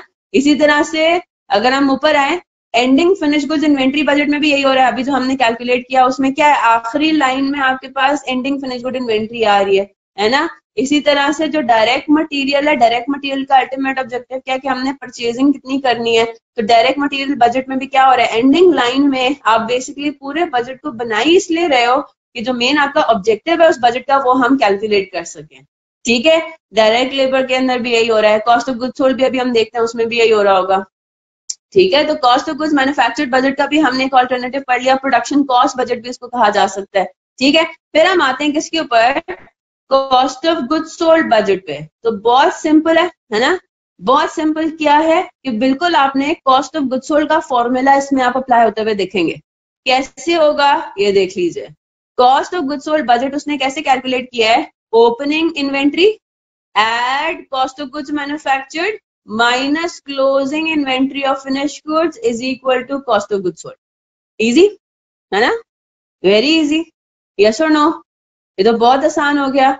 ओपनिंग स्टॉक ऑफ, अब आप अगेन ऊपर नीचे कर सकते हैं। You can start this budget with opening stock of finish good, फिर आप बाद में ऐड करें कॉस्ट ऑफ गुड्स मैन्युफैक्चर्ड और लेस कर दें कॉस्ट ऑफ गुड्स सोल्ड, तो आपके पास क्या आ जाएगा, सॉरी लेस कर दें finish good of closing stock of finish good, और आपके पास क्या आंसर आ जाएगा, कॉस्ट ऑफ गुड्स सोल्ड आ जाएगा। तो इसमें कोई हमें बात याद रखने वाली है ही नहीं। बजट में आपको सिर्फ एक चीज का इस्तेमाल करना है और वो है एस्टिमेटेड या बजटेड फिगर्स। तो वही काम जो आप पास्ट इंफॉर्मेशन के साथ करते आ रहे हैं, अगर आप वो एस्टिमेटेड इंफॉर्मेशन फ्यूचर इंफॉर्मेशन के साथ करेंगे तो वो बजट कहलाना शुरू हो जाएगा। Simple as that. Is that clear? अब हमने सारे जो ग्रॉस प्रॉफिट के कंपोनेंट्स थे वो तो सारे हमने देख लिए है ना। हमने सेल्स का बजट देख लिया, हमने कॉस्ट ऑफ गुड्स सोल्ड से रिलेटेड जितने भी आइटम्स थे मैन्युफैक्चरिंग एंटिटी के हमने वो देख लिए, यानी कि ग्रॉस प्रॉफिट की हद तक तो आप कैलकुलेट कर चुके हैं है ना। ग्रॉस प्रॉफिट की हद तक का सारा काम कर चुके हैं। अब क्या रहता है, अब अदर एक्सपेंसेस रहते हैं। अदर एक्सपेंसेस में आपके पास क्या आता है, सेलिंग एडमिनिस्ट्रेटिव एक्सपेंसेस बजट। तो क्या समझ में आता है किस तरीके से बनेगा, जिस तरह बाकी सारी चीजें सिंपल है, तो अब administrative and selling expenses budget को अगेन वो क्वेश्चन पे भी डिपेंड करता है किस तरीके का आपको डेटा दिया हुआ है, लेकिन सिंपली स्पीकिंग इसमें क्या होगा, you just have to list down your budgeted selling and administrative expenses, that's it. उन्होंने बस ज्यादा से ज्यादा क्या कर दिया है, उसको हेडिंग्स में क्लासिफाई कर दिया है कि हमारे बजटेड सेलिंग एक्सपेंसेस, मेन हमारा सेलिंग एक्सपेंस कमीशन है और हम ये एक्सपेक्ट कर रहे हैं कि अगले पीरियड में हमें कमीशन इतना पे करना पड़ेगा। हमारे एडमिन एक्सपेंसेस ये हैं और हम ये एक्सपेक्ट कर रहे हैं कि हमें अगले पीरियड में बजटेड हमारे एडमिन एक्सपेंसेस ये होंगे। तो total selling and admin expense ये है। अब अगेन इसके अंदर वेरिएशन क्या आ सकती है, सेलिंग एंड डिस्ट्रीब्यूशन बजट अलग बना दें और जनरल एडमिनिस्ट्रेटिव बजट अलग बना दें, जिससे हमने पैक के हैंडबुक में देखा है। ठीक है, तो पैक के हैंडबुक में जो फ्लो चार्ट हम पढ़ रहे थे उसमें क्या था, उसमें तो सेपरेट थे। सेलिंग एंड डिस्ट्रीब्यूशन एक्सपेंस का बजट अलग था, जनरल एडमिनिस्ट्रेटिव एक्सपेंस का बजट अलग था। तो आप कर सकते हैं अलग अलग, कोई मसले वाली बात नहीं है। ठीक है, तो it also depends upon the nature of the data given. ज्यादातर सिनेरियोज में आपको ये आप देखेंगे, पहली बात तो ये कि ज्यादातर आपके पास जो टेस्ट होते हैं ना वो कैश बजट होते हैं, इसीलिए मैं इसको थोड़ा जल्दी गो थ्रू कर रही हूँ, क्योंकि हमें मेन अपने जिस चीज पर आना है वो है cash budget, cash flow statements budgeted और अपने budgeted profit and loss account. ठीक है, ये तीन आपके बहुत ज्यादा एग्जाम में टेस्ट हुए, बाकी जो बजट्स हैं वो इतने ज्यादा टेस्ट नहीं हुए। ठीक है, फिर एक आखिरी हमारे पास, हाँ जी अब ठीक है, फिर एक हमारे पास एक और बजट रह गया है और वो है कैपिटल एक्सपेंडिचर बजट। ठीक है, अब as the term itself denotes what, capital expenditure budget में ये लिखा होगा कि हम कौन सा आइटम, मतलब कैपिटल नेचर का यानी कि नॉन करंट एसेट, हम कौन सा नॉन करंट एसेट, उसकी टाइप क्या होगी, अगले क्वार्टर में खरीदेंगे, उसकी वैल्यू क्या होगी, है ना। तो क्या है, this is the budget that provides for the acquisition of assets necessitated by the following factors: replacement of existing assets, purchase of additional assets to meet increased production, installation of improved type of machinery to reduce cost, so on and so forth. तो capital expenditure budget जो है वो हमारा किस तरीके का बन सकता है, वो इस तरीके का हमारा बन सकता है, depending upon the data given in the question. ठीक है, उसमें उसने ये भी बता दिया कि ये कौन से प्रोजेक्ट से पर्टेन कर रहा है, डिस्क्रिप्शन और डिटेल ऑब्वियसली बता दी कि installation of new personal computers and flat screen monitors through office and through out office and factory कौन से महीने में एक्सपेक्टेड है, ये भी तो बताने है ना, ताकि हम अपने रिसोर्सेज को जमा करके रखें, हमारे पास इतने फंड्स अवेलेबल हों कि हम जो है इस इतने हैवी किस्म के एक्सपेंडिचर को, जो कि 10 मिलियन का एक्सपेंडिचर है, उसको हम अपना कवर कर सकें। सिमिलरली दूसरा भी उसने बता दिया कि जी अक्टूबर में एक्सपेक्टेड है 50 मिलियन का एक्सपेंडिचर, दैट्स इट। ठीक है, ये आपका कैपिटल एक्सपेंडिचर बजट है, इसके अलावा इसमें कोई चीज बनती भी नहीं है, सिर्फ थोड़ी बहुत डिटेल्स बता दें।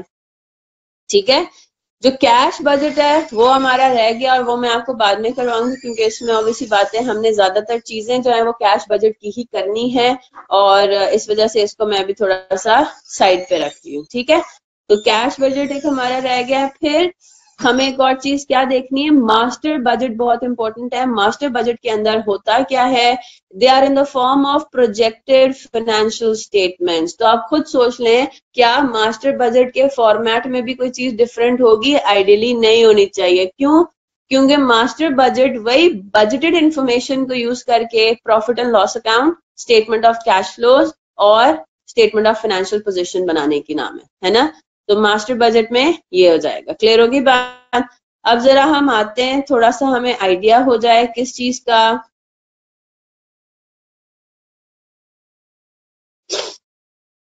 हम जरा आ जाते हैं अपने हैंडबुक के ऊपर। हमने क्लास वर्क नंबर 5 कर लिया है। ठीक है, ये अगेन इधर भी इन्होंने फॉर्मेट्स दिए हुए हैं, ये प्रोडक्शन बजट का फॉर्मेट दिया हुआ है, ये हमने पढ़ लिया हुआ है। ठीक है, क्लास वर्क नंबर 6 पर आते हैं।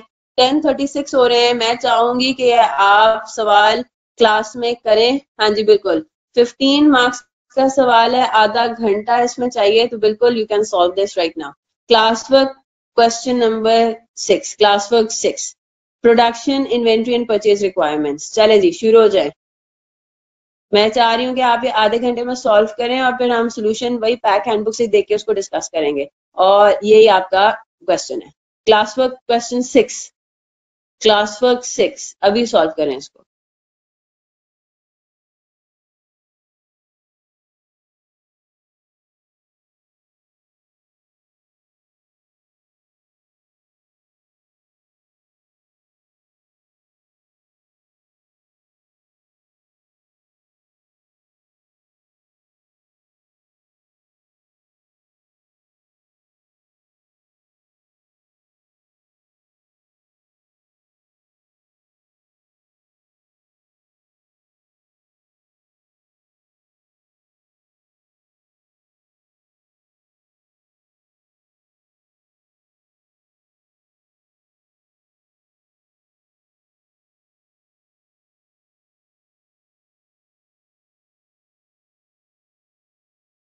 इस क्वेश्चन को सॉल्व करने के लिए आप स्टडी टेक्स्ट की हेल्प ले सकते हैं। ठीक है, शुरू शुरू में बजटिंग का सवाल सॉल्व करते हुए आप क्या कर लें, आप स्टडी टेक्स्ट के जहां से मैंने आपको फॉर्मेट्स करवाए ना, वो अपने सामने खोल के रख लें। ठीक है, ताकि थोड़ा सा आपको जैसे जैसे प्रैक्टिस करेंगे तो आपको याद भी हो जाएगी चीज, लेकिन ये ना हो कि उल्टा कंफ्यूज हो जाए।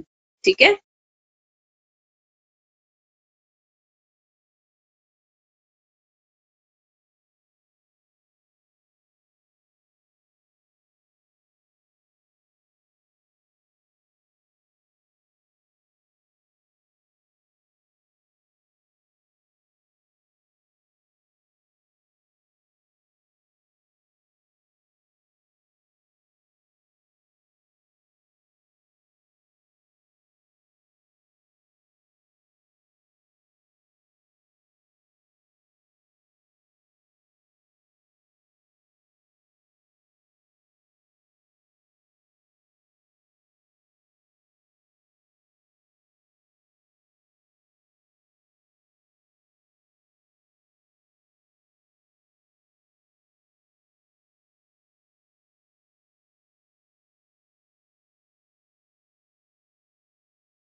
अच्छा जी, बिफोर आई फॉरगेट, मेरा प्लान ये है क्योंकि प्रोसेस कॉस्टिंग में अपेरेंटली काफी स्टूडेंट्स ने मुझे रिक्वेस्ट किया है कि भाई थोड़ा सा एक पता नहीं एक्स्ट्रा क्लास की जरूरत है, हालांकि हम इतना टाइम उसमें लगा भी चुके हैं। तो अगर तो आप लोग कहते हैं, मतलब इफ मेजोरिटी ऑफ यू से सो, क्योंकि मुझे एक दो स्टूडेंट्स ने ये बात बोली है कि एक्स्ट्रा क्लास रखें, वैसे क्वेश्चंस अच्छे खासे आ रहे हैं, तो तब वैसे तो हम उसको इंशाल्लाह, मैंने आपको बात बताई कि शायद मैं नेक्स्ट वीक इंशाल्लाह भी थोड़ा सा मैं फ्री होंगी, तो ये हम काम कर सकते हैं कि हम प्रोसेस कॉस्टिंग की एक एक्स्ट्रा क्लास टाइप की रख लें, लेकिन फिर उसमें हम करेंगे क्या, ये मुझे बात समझ में नहीं आ रही। या तो हम जो है वो समरी टाइप की करना भी मुझे इतना कोई वो नहीं लग रहा, क्योंकि वो भी उल्टा कंफ्यूजिंग हो जाएगा अगर हम सिर्फ थ्योरेटिकल सेंस में बात करेंगे सारी। ठीक है, आपकी क्वेरीज की डिस्कशन जो है वो अगेन मुझे जैसे जैसे मौका मिल रहा है मैं आपके रिप्लाईज कर रही हूँ व्हाट्सएप के ऊपर। तो अब क्वेरीज तो बेटा आप व्हाट्सएप पे पूछ लो, या तो इस तरीके से कर लो, यही एक हो सकता है, क्योंकि उसका मुझे रखने का एक्स्ट्रा सेशन रखने का, एक सेशन रखने का मुझे कोई वो नहीं, मतलब समझ नहीं आ रहा कि हमें क्या उससे बेनिफिट मिलेगा। क्वेरीज आप मेरे से इंडिविजुअली पूछ लो, यही हो सकता है। जॉइंट और बाय प्रोडक्ट मिक्स हो जाता है, क्या मिक्स हो जाता है? मतलब आसानी है सारी, उसमें तो सारा डिफरेंट चीजें हैं।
देखो, जॉइंट प्रोसेस कॉस्टिंग का तो पार्ट है जॉइंट एंड बाय प्रोडक्ट।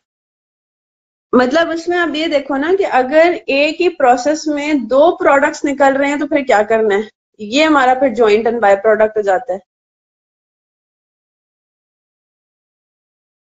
ऐसा तो मुनीबा, ऐसा कोई सवाल हो नहीं सकता ना जो कि पूरे चैप्टर को कवर कर ले, वो तो फिर बहुत ही कोई कॉम्प्रिहेंसिव किस्म का सवाल हो जाने हैं, और वो वजूद में है नहीं, और मैं मेरा नहीं ख्याल अभी बना सकती हूँ कोई ऐसा क्वेश्चन। चले समरी एक रिवीजन टाइप क्लास रख लेते हैं, चले मैं देखती हूँ कि उसमें हम क्या कर सकते हैं। जॉइंट प्रोडक्ट्स की पहले इकट्ठी स्टेटमेंट ऑफ इवैल्यूएशन में कॉस्ट निकालेंगे, बिल्कुल, और आफ्टर दैट हम स्प्लिट करने का काम करेंगे, बिल्कुल इसी तरह तो हमने किया मोहसिन। पहले आपने बिल्कुल नॉर्मल तरीके से सारे काम करने हैं जिस तरह हम प्रोसेस कॉस्टिंग में करते हैं, और जब हमारा प्रोसेस एंड हो जाता है स्टेटमेंट ऑफ इवैल्यूएशन के बाद, ठीक है, स्टेटमेंट ऑफ इवैल्यूएशन भी सब इकट्ठा बनेगा, ठीक है, क्योंकि यही तो पॉइंट है, प्रोसेस कॉस्टिंग के अंदर एक प्रोसेस में जॉइंट प्रोडक्ट्स की सेम कॉस्ट इनकर हो रही है, तो वो एक किस्म का आपने उन दोनों को एक ही लेना है, एज वन आइटम लेना है थ्रू आउट द प्रोसेस, और जब प्रोसेस एंड होगा तो फिर वो स्प्लिट होंगे, ठीक है, तो यही चीज है।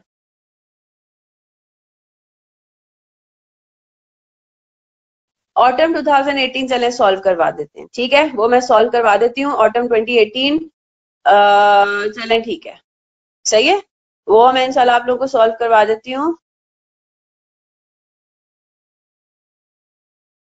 ओए होए मोहसिन, चलें आई ट्राई कि ऐसा कोई क्वेश्चन बन जाए। क्वेश्चन बनाना आपको पता है कितना मुश्किल होता है? हम क्वेश्चन जब बनाते हैं ना अपनी तरफ से कोई, तो वो पहले उसका आंसर बनाते हैं। ये मजे की बात मैं आपको बताऊं, जब कोई नया क्वेश्चन बनाना होता है ना तो पहले सॉल्यूशन बनता है और फिर उसके बेसिस पे क्वेश्चन बनता है, पता है? आप पहले पूरा सोल्यूशन जो है वो बनाते हैं अपने, ऑब्वियसली बात है सिनेरियो करके, इतनी उसमें ट्रायल एंड एरर उसमें करना पड़ता है, फिर उसके बाद हम जो है वो क्वेश्चन बनाते हैं। तो थोड़ा सा मैं देखती हूँ अगर मुझे कोई बना बनाया सवाल अगर मिल जाता है या कोई सिंपल सी चीज कोई मुझे मिल जाए जॉइंट एंड बाय प्रोडक्ट की, तो मैं कर सकती हूँ कि एक सिंपल सा सिनेरियो करके कि उसमें स्टेटमेंट ऑफ इवैल्यूएशन तक जो है वो सारा एक ही काम हो, फिर उसके बाद स्प्लिटिंग हो, कर सकते हैं। ठीक है, सिंपल सा सवाल कर सकते हैं। चलें जी, क्वेश्चन पर आए जरा, वापस जल्दी से सॉल्व करें ताकि ये चीज हमारी खत्म हो। कल हमें इंशाल्लाह बजटेड प्रॉफिट एंड लॉस, नहीं हम कल, मैं सोच रही हूँ कि मैं कल आपको कैश बजट से काम करवाना शुरू करूँ, कैश बजट हो फिर बजटेड प्रॉफिट एंड लॉस हो और बजटेड कैश फ्लो स्टेटमेंट हो।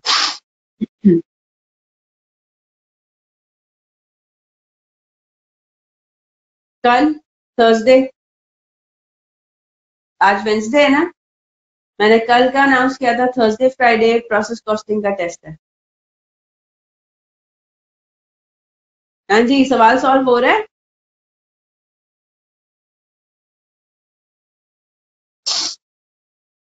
पार्ट ए तो हो जाना चाहिए ना, पार्ट ए तो बहुत छोटा सा है, सिंपल सा है।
चलें जी जल्दी से उसको सॉल्व करना शुरू। रिक्वायरमेंट चाहिए बनानी है।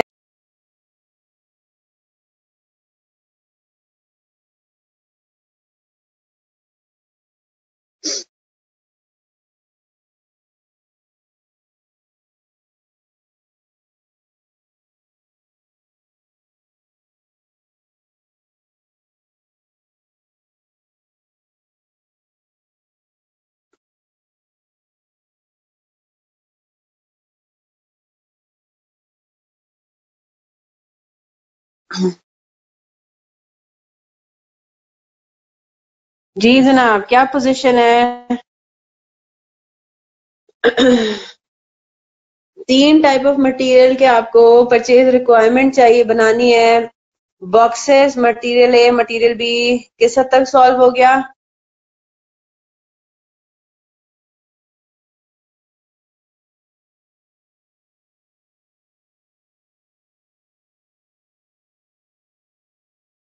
किसका क्लोजिंग स्टॉक नहीं हो रहा अब्दुल्ला? मटेरियल ए का क्लोजिंग स्टॉक तो आसान है, डिजायर्ड एंडिंग इन्वेंट्री नहीं हो रहा। Second quarter, third quarter, process कहां से आ गया बेटा?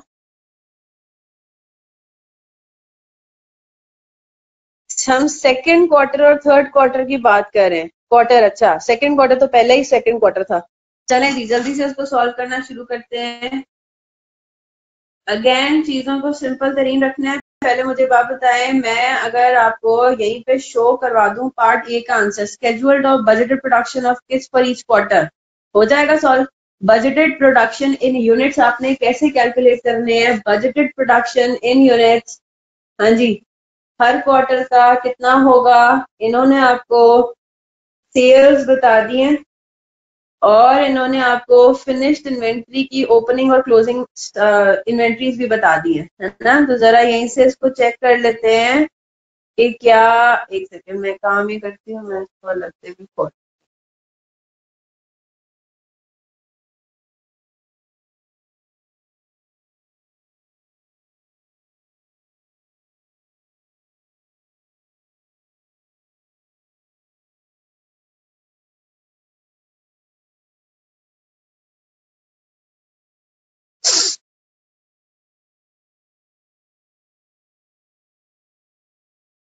चले ठीक है, तो इसको जरा हम इस तरह से देख लेते हैं अलग से, ताकि हमें ज्यादा इसको हम टाइम वेस्ट ना करें। पार्ट ए का सोल्यूशन चले, आप लोगों ने कैलकुलेट कर लिया 40,000 और 60,000 हमारी रिक्वायर्ड है। उसके अंदर हमने बेसिकली जो कॉस्ट ऑफ गुड्स सोल्ड वाला फॉर्मूला है वो इस्तेमाल करना है, ताकि हमें ये पता लग जाए कि हमने कितने फिनिश गुड्स मैन्युफैक्चर करने हैं ड्यूरिंग द पीरियड, है ना।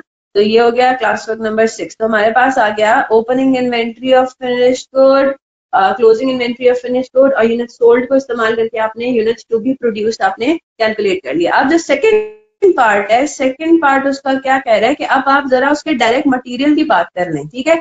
हर यूनिट में एक 3 डिफरेंट टाइप्स ऑफ मटेरियल इस्तेमाल होते हैं। एक तो होते हैं बॉक्सेस, फिर मटेरियल ए होता है, फिर मटेरियल बी होता है, ठीक है।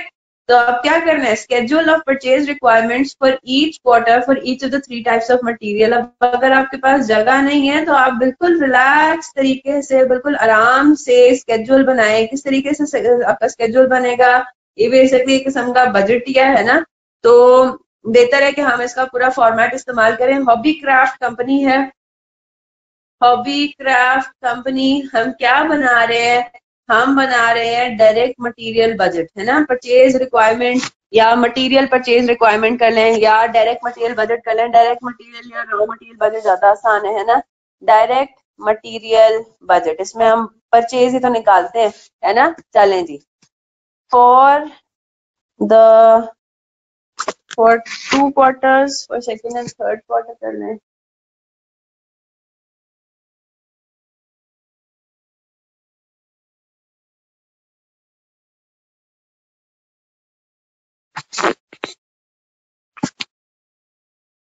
ठीक है, for second and third quarter. अब चीजों को फिर भी सिंपल करने के लिए मैं हेडिंग्स किस तरीके से बनाऊंगी, पहले हम सेकेंड क्वार्टर का अलग काम कर लेते हैं और थर्ड क्वार्टर का हम अलग काम कर लेंगे। किस तरीके से, आवाज आ रही है सबको?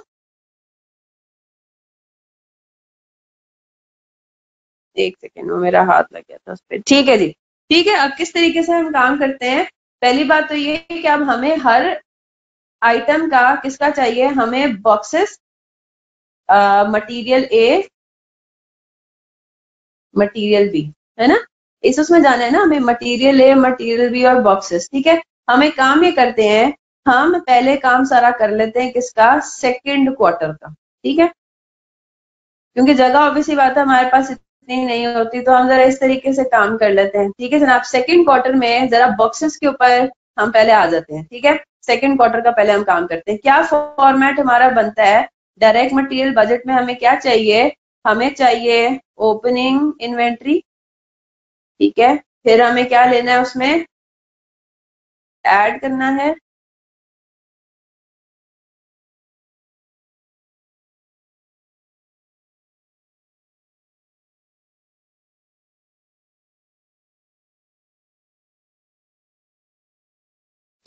इसको हम कह देंगे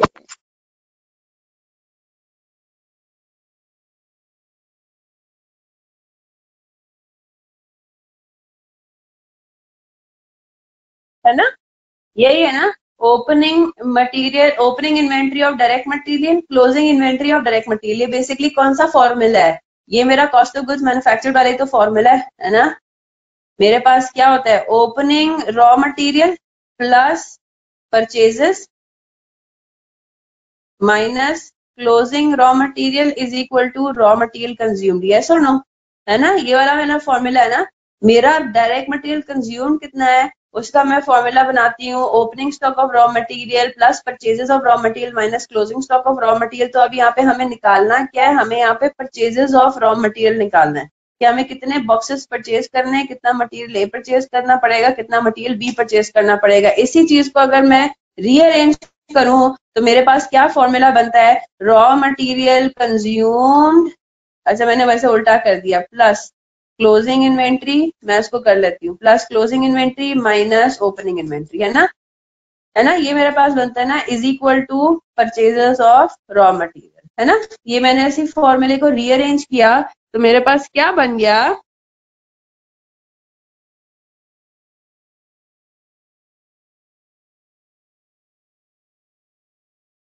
क्लोजिंग इन्वेंट्री ऐड होगी और ओपनिंग इन्वेंट्री लेस होगी। तो अब प्लीज मेरे से कोई ना पूछे कि मैं ओपनिंग इन्वेंट्री लेस क्यों कर रही हूँ, मैंने नीचे आपको फॉर्मूला भी बना के बता दिया। ठीक है, मेरे पास अल्टीमेटली क्या आंसर आएगा, budgeted purchases. Is that clear, मेरे से अभी कोई ये ना पूछे कि ये क्लोजिंग ओपनिंग इन्वेंट्री लेस क्यों हो रहा है, ये जरा करेक्शन कर लें, ओपनिंग क्लोजिंग इन्वेंट्री ऐड होगा, ओपनिंग इन्वेंट्री लेस होगा, क्यों, क्योंकि मैं इस मेजर फॉर्मूले को इस्तेमाल कर रही हूँ, direct material consumed is equal to opening inventory of direct material plus purchases of direct material minus closing inventory of direct material. मुझे परचेजेस को आइसोलेट करना है तो मैं परचेजेस को इधर ही रहने दे रही हूँ और ओपनिंग रॉ मटेरियल और क्लोजिंग रॉ मटेरियल को इज इक्वल टू के दूसरी साइड पे लेके जा रही हूँ। जब मैं वो ये करूंगी तो रॉ मटेरियल कंज्यूम में माइनस होगा ओपनिंग इन्वेंट्री और ऐड होगा क्लोजिंग इन्वेंट्री। ठीक है, और मेरे पास आंसर क्या आ जाएगा, परचेज ऑफ रॉ मटेरियल। ठीक है, और ये मेरा बेसिकली आंसर होना है। तो अब हम जरा बॉक्सेस से स्टार्ट कर रहे हैं। ठीक है, बॉक्सेस से स्टार्ट करते हैं। पहली बात तो ये कि हम जरा बॉक्सेस की आ जाते हैं कि क्या इंफॉर्मेशन हमारे पास अवेलेबल है। बॉक्सेस के बारे में वो कह रहा है, there are sufficient boxes on hand for both quarters, none will be purchase during the two periods. तो ये तो हमारे लिए आसान हो गई। हम क्या कर देंगे, बजटेड परचेजेस में हमने जाके लिख दिया 0, यूनिट्स में सारा काम करना है ना, क्योंकि आपको यहाँ पे उन्होंने कॉस्ट पर यूनिट तो दी भी नहीं है, तो आप सारी यूनिट्स तक सिर्फ हद तक सारा काम करेंगे। हाँ जी, बजटेड परचेजेस बॉक्सेस की मेरे पास क्या हो गई, सेकंड क्वार्टर की तो हो गई 0। अच्छा जी, ओपनिंग इन्वेंट्री बॉक्सेस की आपको गिवन है, the inventory of materials eight the beginning of the second quarter will be 125 boxes. तो मैंने क्या कर दिया, -125,000 ये मैंने ओपनिंग इन्वेंट्री में लिख दिया। रिक्वायर्ड फॉर प्रोडक्शन कितना है, उसने आपको ये बताया कि एक बॉक्स जो है, एक यूनिट पे एक बॉक्स ही लगना है, ऐसी कोई बात की हुई है ना। हाँ, इन अ कलरफुल कार्डबोर्ड बॉक्स, तो एक यूनिट जो है वो एक ही बॉक्स में डलेगा। तो मुझे बात बताइए, मुझे कितने यूनिट्स रिक्वायर्ड हैं प्रोडक्शन के, सेकंड क्वार्टर में मैंने 40,000 यूनिट्स ही प्रोड्यूस करने हैं, है ना, और हर यूनिट जो है वो एक कार्डबोर्ड बॉक्स में पैक होना है। Is that clear? तो मुझे बात बताइए, मेरे पास क्लोजिंग इन्वेंट्री, अब यहाँ पे मेरे पास every other item is known, है ना? यहाँ पे मेरे पास बजटेड परचेजेस भी मुझे पता है, जो कि कितनी है, 0, क्योंकि क्वेश्चन में उसने बता दिया आपको कि सफिशिएंट स्टॉक अवेलेबल है। तो मुझे बात बताइए, क्या मैं as a balancing figure closing inventory नहीं निकाल सकती बॉक्सेस की? हाँ जी, क्या बॉक्सेस की क्लोजिंग इन्वेंट्री निकल सकती है इस तरीके से? अब यहाँ पे बॉक्सेस के केस में बैलेंसिंग फिगर परचेजेस नहीं है, बल्कि बैलेंसिंग फिगर क्या है, क्लोजिंग इन्वेंट्री। बट ठीक है, we can do it this way. हाँ जी, what is going to be the closing inventory? 1,25,000 आपका ओपनिंग स्टॉक था, 40,000 उसमें से कंज्यूम हो गया, तो बचा कितना पीछे? 85,000, है ना? ये क्योंकि मुझे सेकेंड क्वार्टर में इस्तेमाल करनी है फिगर, तो मैंने ये वर्कआउट कर दी, मैंने इसीलिए इसको बोल्ड में रख दिया कि यहाँ पे मैंने 85,000 अब कैलकुलेट किया, ठीक है? और लॉजिकली भी देखे तो बात समझ में आती है। 1,25,000 यूनिट्स ओपनिंग में मौजूद थे, 40,000 कंज्यूम हुए, तो पीछे कितने बचे? 85,000। अब जल्दी से मटेरियल ए पर आते हैं। सेकेंड क्वार्टर का मैं कंप्लीट कराऊंगी, थर्ड क्वार्टर आपका होम असाइनमेंट होगा, ठीक है? मटेरियल ए पर आते हैं। मटेरियल ए में क्या पोजीशन है? मटेरियल ए की उन्होंने आपको ओपनिंग इन्वेंट्री तो दी हुई है, जो इन्फॉर्मेशन दी हुई है वो तो हम डालें। मटेरियल ए की ओपनिंग इन्वेंट्री है 15,000 यूनिट्स, तो हमने यहाँ पे 15,000 माइनस में लिख दिया, ठीक है, ओपनिंग इन्वेंट्री में। आगे चलते हैं, फिर वो कह रहा है material A can be bought when ever needed and in any quantity desired, यानी कि वहां पे हम बाउंड नहीं हो रहे कि भाई हमें किसी पर्टिकुलर लॉट में ही खरीदना है। The 15,000 units on hand is considered to be the ideal inventory quantity. तो ओपनिंग और क्लोजिंग दोनों के लिए आइडियल 15,000 यूनिट्स हो गई ना। इसका मतलब ये हुआ कि मैं अपनी क्लोजिंग इन्वेंट्री में भी 15,000 उठा के लिख दूंगी। Is that clear? Material A का। अब हम जरा देखते हैं कि हमारे पास रिक्वायर्ड फॉर प्रोडक्शन कितना है। वो ये कह रहा है कि मटेरियल ए के 2 यूनिट्स लगने हैं 1 यूनिट ऑफ फिनिश गुड के ऊपर। तो अगर आपने 40,000 यूनिट्स मैन्युफैक्चर करने हैं, तो यानी कि प्रोडक्शन में आपने भेजने कितने हैं? 40,000 इंटू 2, है ना? 80,000 यूनिट्स ऑफ मटेरियल ए भेजना पड़ेगा प्रोडक्शन में। तो इसका मतलब ये हुआ, उस हिसाब से मेरी बजटेड परचेजेस कितनी आती हैं? वही 80,000 रुपीज। Is that clear? अच्छा, मैंने उल्टा तो नहीं कर दिया? हाँ सही है ना, 80,000 है। Is that clear? Material A का मेरे पास बजटेड परचेज आ गई 80,000। अब हम जल्दी से आते हैं मटेरियल बी पे। अब मटेरियल बी का इन्होंने आपको क्या दिया हुआ है? ओपनिंग इन्वेंट्री तो दी हुई है 45,000 यूनिट्स, तो मैंने माइनस में लिख दिया इधर 45,000। Is that clear? Opening inventory मेरे पास मटेरियल बी की आ गई 45,000। अब जरा पेंसिल पेन अपने जरा नीचे रखेंगे और हम जरा पहले ट्रायल एंड एरर की बेसिस पे करेंगे इसको सॉल्व, ठीक है? पहले जरा वर्किंग करेंगे उसके अंदर, या चले रफ में वर्किंग कर लें। यहाँ पे आप जगह छोड़ें थर्ड क्वार्टर की, ठीक है? थर्ड क्वार्टर की भी इतनी सिर्फ जगह चाहिए हमें, थर्ड क्वार्टर की भी हम इतनी जगह छोड़ेंगे और हम आ जाएंगे वर्किंग नंबर 1 पे, ठीक है? वर्किंग नंबर 1 हमारे पास है मटेरियल बी सेकेंड क्वार्टर। क्या वर्किंग करनी है ट्रायल एंड एरर बेसिस पे? यहाँ पे वो क्या उसने आपको बता दिया कि minimum quantity of 30,000 units should be on hand, ठीक है? और एज क्लोज डेट टू, तो हम पहले 30,000 यूनिट्स एज मिनिमम इन्वेंट्री अपनी रखते हैं। मुझे जरा यही वर्किंग करके बताए, किसकी? मटेरियल बी की। क्या मतलब हुआ इसका? मेरे पास ओपनिंग इन्वेंट्री कितनी है? 45,000 यूनिट्स, यस और नो, है ना? सेकेंड क्वार्टर की ओपनिंग इन्वेंट्री 45,000 यूनिट्स है। मैं अगर क्लोजिंग इन्वेंट्री यहाँ पे अपनी 30,000 रखूं, ठीक है? मैंने यहाँ पे क्लोजिंग इन्वेंट्री 30,000 रखी, मुझे बताया रिक्वायर्ड फॉर प्रोडक्शन कितना है। वो कह रहा है कि 1 यूनिट फिनिश गुड के अंदर 5 यूनिट्स ऑफ मटेरियल बी लगना है। हमने 40,000 यूनिट्स मैन्युफैक्चर करने हैं फिनिश गुड्स के, तो कितने हमारे मटेरियल बी के कितने यूनिट्स लग जाएंगे उसके अंदर? हाँ जी, रिक्वायर्ड फॉर प्रोडक्शन कितना होगा? 40,000 इंटू 5। ये बात समझ आ रही है सबको? 40,000 यूनिट्स हमें फिनिश गुड के मैन्युफैक्चर करने हैं, हर यूनिट पे के अंदर 5 यूनिट्स लगने हैं मटेरियल बी के, तो इसका मतलब है रिक्वायर्ड फॉर प्रोडक्शन इतना है। अच्छा जी, जरा बजटेड परचेजेस निकालें, कितनी आ रही है? 1,85,000। अब हमारा आंसर यही होना था बजट के अंदर, अगर उन्होंने ये बात ना की होती। वो क्या कह रहे हैं? आप सिर्फ 10,000 की टर्म्स में ही आइटम्स खरीद सकते हैं। तो मुझे बात बताएं, मुझे कितनी रिक्वायर्ड है, मुझे खरीदना कितना है? 1,85,000। Can I go and purchase 1,85,000 units? No. You can either purchase 1,80,000 units और 1,90,000 यूनिट्स। मुझे बताएं आप कितना परचेज करेंगे?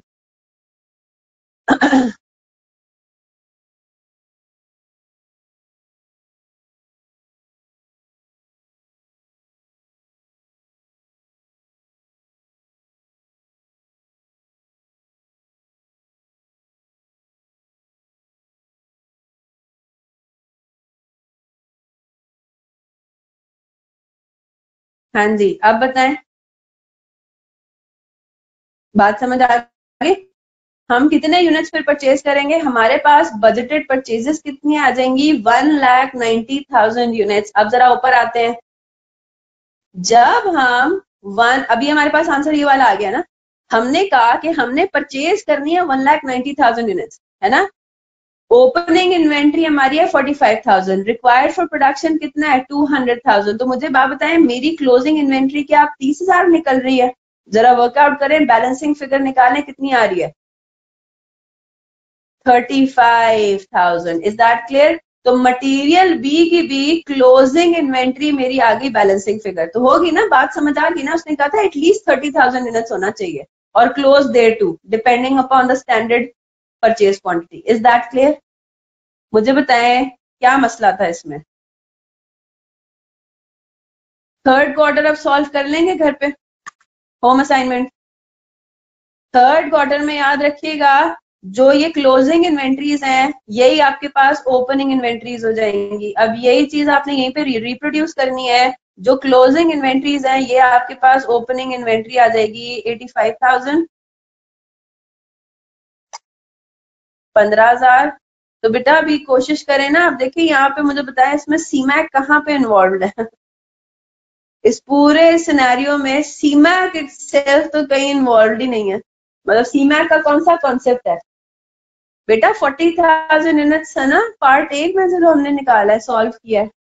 ये प्लान प्रोडक्शन सेकंड क्वार्टर में हमने कितने यूनिट्स मैन्युफैक्चर करने हैं? 40,000। हर यूनिट में 2 यूनिट्स ऑफ मटेरियल चाहिए, तो टोटल कितने मटेरियल हमें चाहिए होंगे प्रोडक्शन के लिए? 80,000। ठीक है, 40,000 यूनिट्स में 5 यूनिट्स पर यूनिट आपको चाहिए, तो कितने हो जाएंगे? 22 लाख बॉक्सेस, एक एक ही डब्बा चाहिए। तो प्रोडक्शन में कितना चाहिए होगा? उतना चला जाएगा।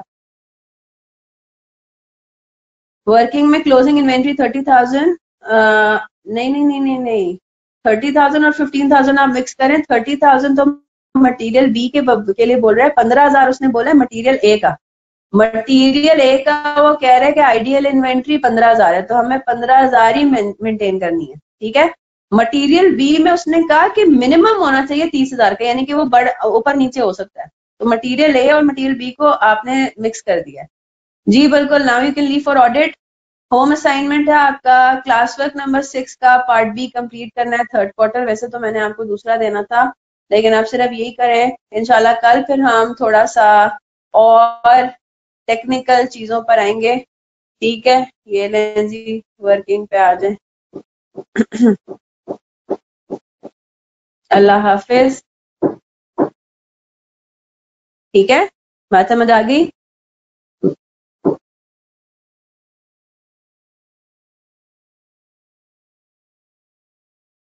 अल्लाह हाफिज, इंशाल्लाह कल मिलते हैं। दुआ में याद रखिएगा।